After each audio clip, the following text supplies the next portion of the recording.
Hi everyone and welcome back to my YouTube channel. If you're new here, hi, my name is Liv and I bring out new videos every Wednesday and Sunday all about self-development and business. So if that's something that you're interested in, please subscribe. And before I actually get into this video, I just wanted to say thank you so much for 100 subs. Like, oh my gosh.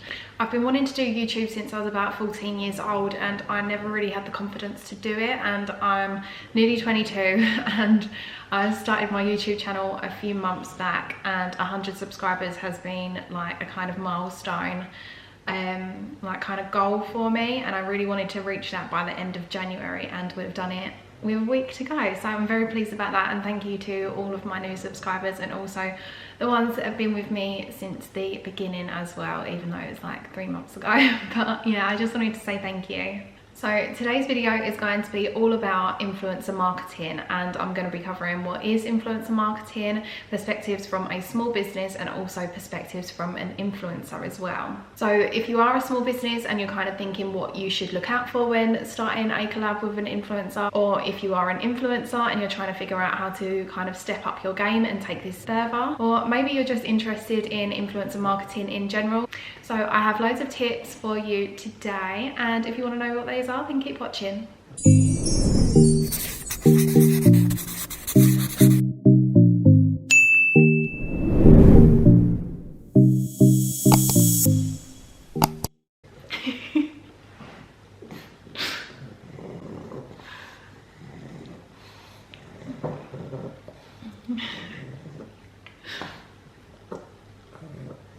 First up, what is influencer marketing? And influencer marketing is basically where influencers on their social platforms drive their audience to a brand and increase that brand awareness by promoting products on their platform. And this can be done by either paying the influencer or gifting the influencer.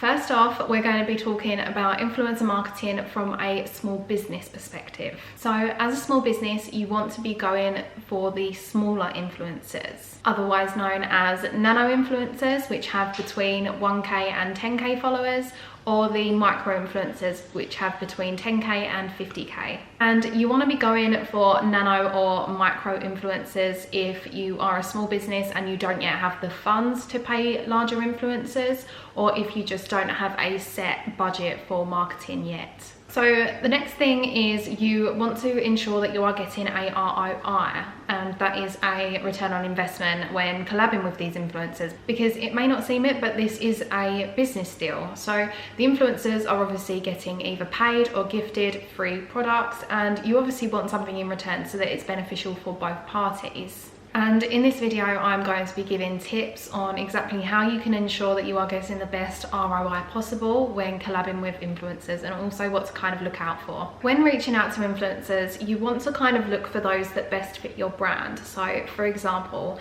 if you are a small business and you supply cleaning products, you are going to be better suited to the home accounts. If you're a small lash brand, then obviously you're going to be best suited towards the makeup artists.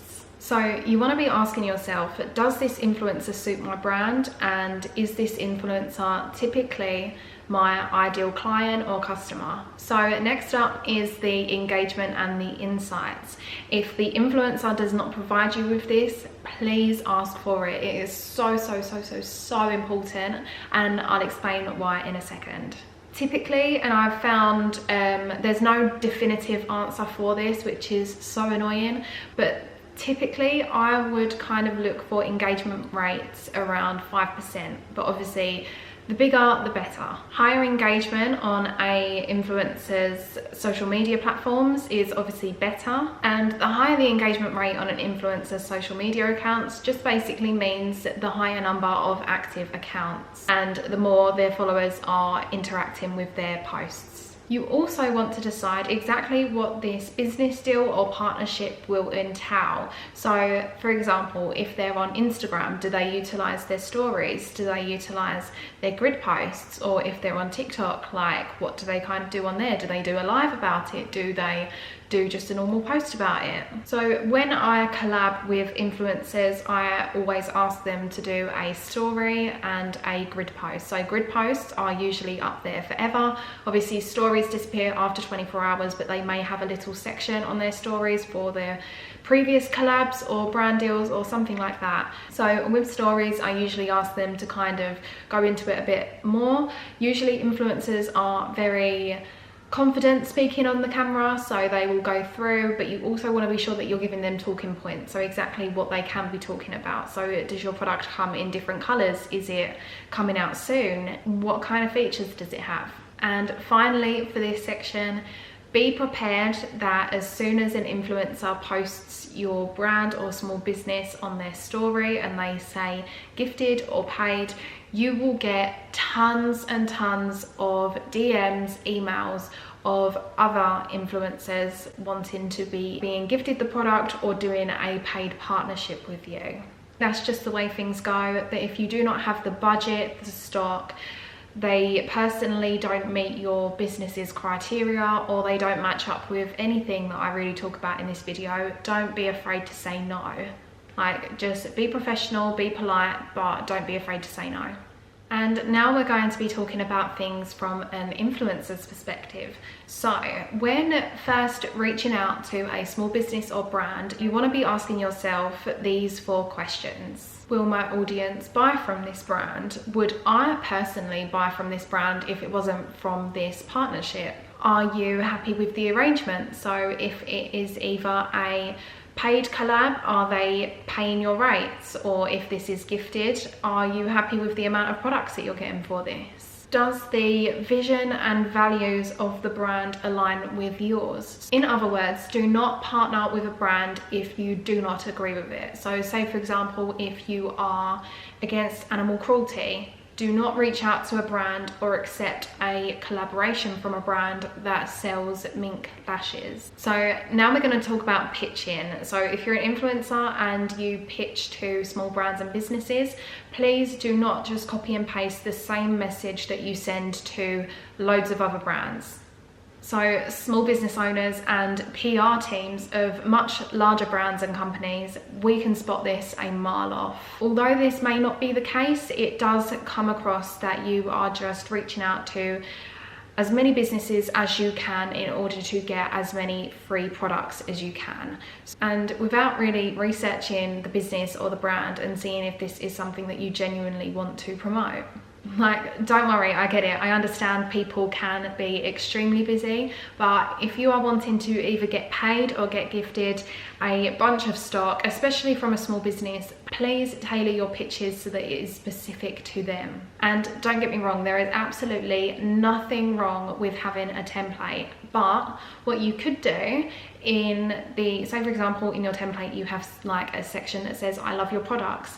Leave a bit blank after that and then just go into more detail about it. So if you really love their products, what do you love about them? I'm going to take myself for an example here with the 2021 Girl Boss calendar. So say for example, if an influencer reached out to me and they said, I really love your products and I really love how you have incorporated feature months into the months of June and October for Pride and Black History Month, I would be so much more likely to collab with them because I can see that they have done their research on the company, they have done their research on my business.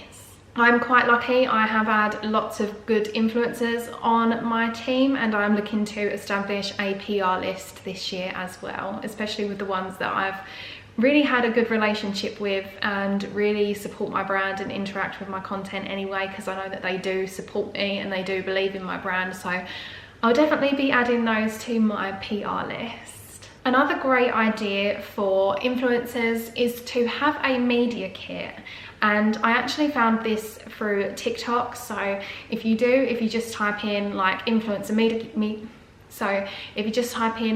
media kits, I'm sure lots will come up. But I've seen people using it on Canva, Word, PowerPoint, literally anything. And a media kit includes stuff like your details, so your name, your age, whereabouts you're from, your niche. So are you more into makeup? Are you into stationery? Are you into fashion? They also include their past collaborations and also their engagement rates. And personally, I feel like this is such a great way to kind of sell yourself and allow brands and businesses to kind of take you a bit more seriously, because people do this as a career, and I can imagine it being so rewarding as well. And again, as I said before, it just shows that you take it so much more seriously, and it shows that you are passionate about it. So that is pretty much it for this video. If you do have any questions about influencer marketing, or you kind of want to know a bit more about it, then please just drop me a comment or a DM and I'll get right back to you. But yeah, thank you so much for watching this video. I really hope you enjoyed it and you liked it. If you did, please give it a big thumbs up and be sure to subscribe, and I shall see you next time. Bye.